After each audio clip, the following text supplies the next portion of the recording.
Hi friends, இன்னைக்கு நான் ஒரு சின்ன ஒரு சம்பவத்தை சொல்ல போகிறேன். நான் செகண்ட் பேட்ச் இப்போ டேக் ஓவராக இருந்துச்சு வெசல் ஏர்டில் தான் இருந்துச்சு ட்ரைடோக்கில். இப்போ நான் செகண்ட் பேட்ச்சில் வந்தேன். அப்போ எனக்கு தெரியாது எவன் தமிழ் பேசுகிறான், எவன் நம்ம ஊருக்காரன் அப்படின்னு ஒன்றுமே தெரியாது. அப்போது சரி ஒரு ஏவி இந்த இவன் தான் இவன் சரி எந்த ரூம் அப்படின்னு எல்லாம் கேட்டப்போ ஹிந்தியில் எல்லாம் பேசிகிட்டு இருந்தான். சரி இது ஏதோ ஹிந்தி, இப்போ தமிழ் லாங்குவேஜில் ஹிந்தி எப்படி பேசுவான் அப்படின்னா அப்படி தான் பேசினான். அதுவும் பேசுறது குறிப்பிட்ட இதில் மார்த்தாண்ட லாங்குவேஜ் எப்படி இருக்குமோ அப்படி தான் இருந்துச்சு.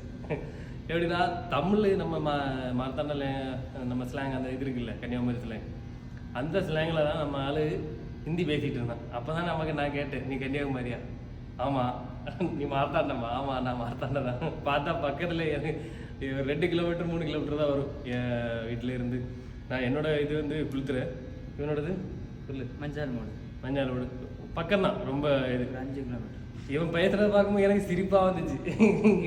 அந்த அளவுக்கு காமெடின்னா காமெடி. அவன் ஹிந்தி ஓகே, தமிழ்நாட்டில் இருந்தாலும் அவனுக்கு ஹிந்தி நல்லாவே வந்து வருது. ஆனால் என்ன, தமிழ் எப்படி பேசுகிறானோ அதே மாதிரி ஹிந்தியும் பேசுவான் இல்லை.